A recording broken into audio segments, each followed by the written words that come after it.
What is up, everybody? We're back here at King Film Sports for the annual way too early week one picks, predictions, and betting locks as we get into this one here. Obviously, the full schedule, 272 games, came out yesterday for this upcoming NFL season. And although it's 4 months in advance of week one, we've got to be making some early plays on these games. I'm not putting down any money officially on these spreads, but this is just where I'm leaning, where I perceive there's some value right now as it stands.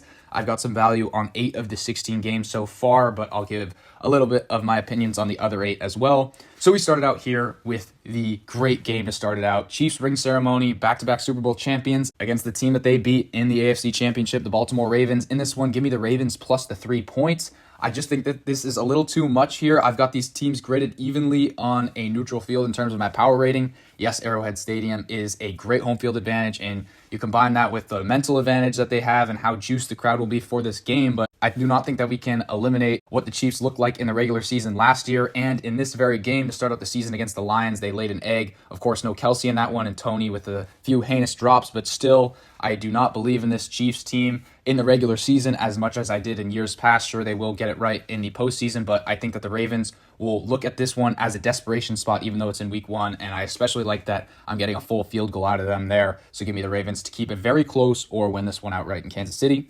Then we go to the Packers at the Eagles here. And this one, 1.5 point spread. Give me the Eagles to win this one there and cover that spread. I've got some narrow value here as I just think that the Eagles are the better team here. Do not know how these teams will respond to this game being played in Brazil. But I just do think that the Eagles are the slightly more physical team. Obviously, the Eagles started out 10-1 last season, coming off the Super Bowl appearance, and the Packers were horrible, but then Jordan Love plays a lot better. Jalen Hurts obviously regresses last year. So we will see, do these teams progress towards the mean, or is that just an elite Packers team and an Eagles team that's failing? I would disagree with that opinion. I still do think that the Eagles are slightly better, but I may back out of this one as the game comes closer, or I might feel better about the Eagles. We will see.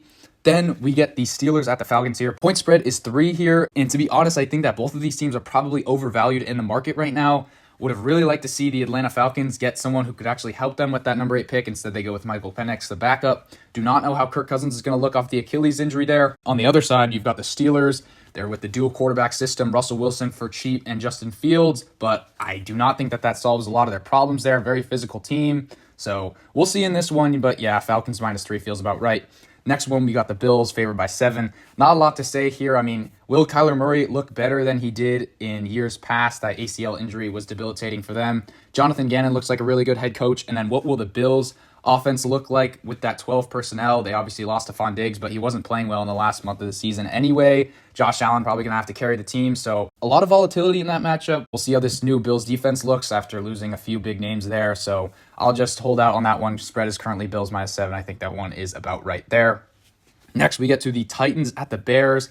And this one, point spread is 4.5, and I have some slight value on the Titans here, so I'm going to be taking it there. And just generally, I like the underdogs in week one because a lot of these narratives that shape up over the offseason, like Caleb Williams, the number 1 pick, Chicago obviously hasn't had an elite quarterback in franchise history, last half century at least. So they will be gassing up Caleb Williams. Yes, he is a very good player, but this offensive line is really putrid. They also have Adunze and Keenan Allen on the outside, along with DeAndre Swift. But I do not think that it will all coalesce by week one for Caleb's first start. I do think that they are the better team, but I also think that this Titans team is undervalued in this one by the market. I think that Will Levis is at least an average quarterback here, and as long as he doesn't make the big mistake, I think that he can hold the Titans in it here. I want to see how Callahan looks as the Titans head coach, as I've heard some great things about his time in Cleveland, and also his dad as the O-line coach, one of the best O-line coaches in league history. So if they can just sit on the ball here, we'll see that running game. I think that the Titans can keep it close there. Definitely think that that spread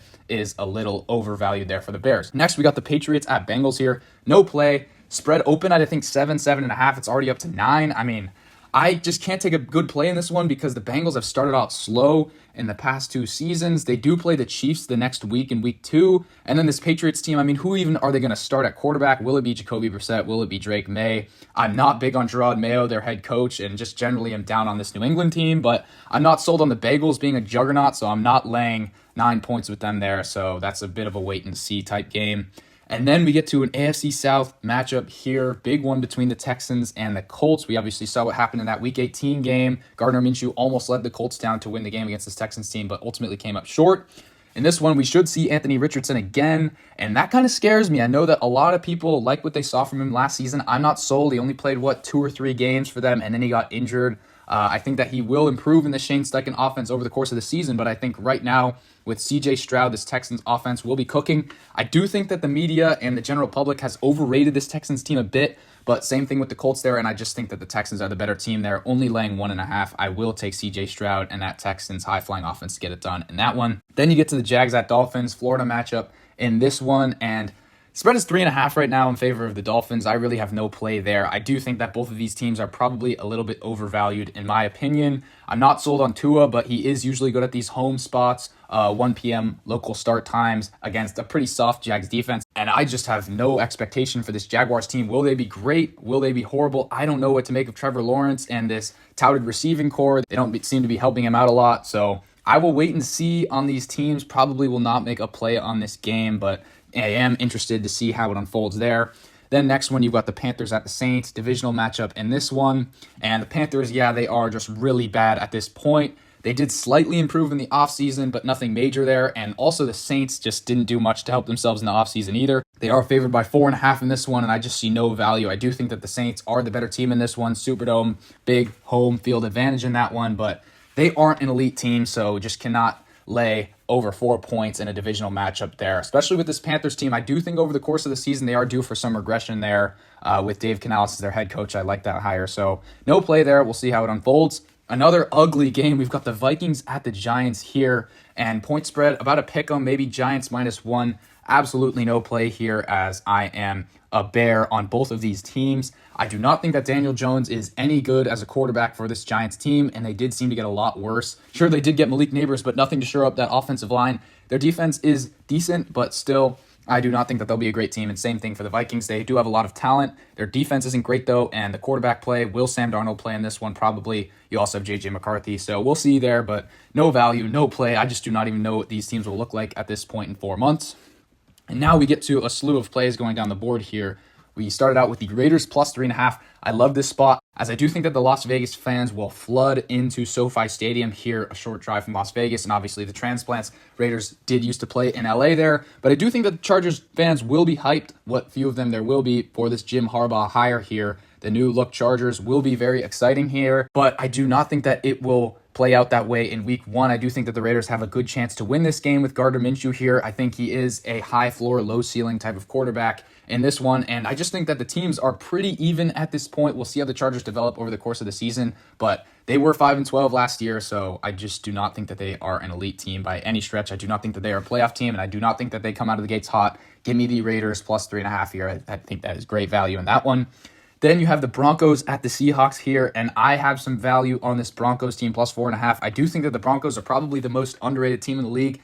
I'm not a big win total guy. Their win total is only 5.5, though. I do think that they probably get over that win total in spite of some probably atrocious quarterback play, but I do think that Sean Payton is a great head coach. We'll see what McDonald looks like, the new head coach for Seattle. I do not think that that will be a seamless transition either. I think that Geno Smith is a mediocre quarterback there. We'll see how their line looks, and they are supposedly revamping that defense as well. So a lot of unknowns in this one, so I just do think that Denver has a slight edge in this one, plus 4.5. I like the value there. Then we get to the big one here in the afternoon. Tom Brady obviously on the call. They've made a big deal about that. Cowboys at the Browns. I do see some value on the Browns plus 1 here, or you can get them at even money plus 100 on the money line in this one.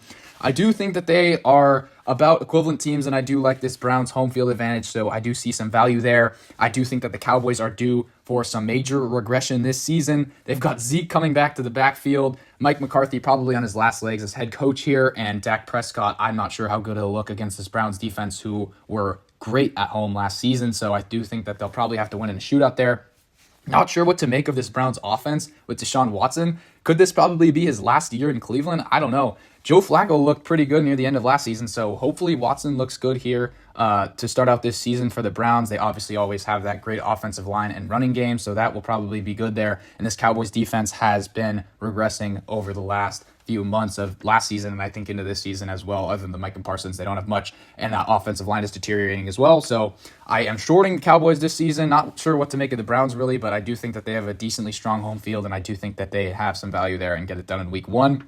Then Commanders and Bucks. I mean, not much to say about this one. Will Jaden Daniels play in this game? I don't know how he'll look. I'm not big on his growth and potential as an NFL quarterback. So yeah, I definitely would say that Tampa Bay probably has the advantage here, but a lot of unknowns. Dan Quinn as the Commanders coach, we'll see what that looks like. Buccaneers, really an average team in my opinion, but yeah, I do think that they are the better team than the Commanders. Spread is about 4.5 here, so I think that's about right. Then we get into a great matchup, a rematch of that great wildcard game here on Sunday Night Football, and spread is about similar, so I will take the Rams plus 3.5. I think that this is just a little too much value. Big loss to Aaron Donald, obviously, for the Rams. We'll see how those D-line rookies look like. They do have a good secondary other than that, but yeah, the front seven is a bit of a concern. We'll see what the rookies look like there. The offensive line isn't great for the Rams either, but you've obviously got Stafford and then a few weapons on the outside as well. And the Lions, Jared Goff, obviously being touted second best paid quarterback in the league, so we'll see what he looks like. But yeah, in general, I do think that this Lions team is a tad overhyped. NFC Championship berth last season, I see a bit of regression coming their way, and I think that the Rams were on a good path at the end of last season.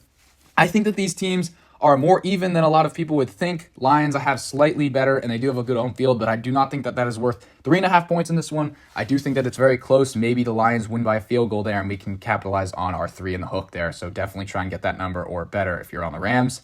And then finally wrap it up with the Jets and the Niners here. This one will be very interesting. Aaron Rodgers has faced the Niners a lot of times throughout his career, hasn't gone his way necessarily in the playoffs, though. In this one, the Super Bowl losing teams do not usually start out the season very hot. The Niners, obviously, 4 years ago when they made the Super Bowl and lost to the Chiefs, it was just a disaster in that COVID season, but due to a lot of injuries mostly. We'll see how they look here. Will that D-line be ready to go? Will they harass Rodgers and that veteran offensive line? I'm not sure. And then Purdy against this Jets defense, we'll see what he looks like as well. Niners favored by about 6.5 here. That's about where I have it. I have Niners favored by 4 or so on a neutral field, and give them a couple points for home field advantage there. I do not see a lot of value, but boy, will the New York media be hyping up this Jets team if they are able to knock off San Francisco at home, but that is very unlikely at this point. But yeah, Jets very volatile at this point, and the Niners, we don't even know what's going to happen with their roster, with their wide receiver situation at this point.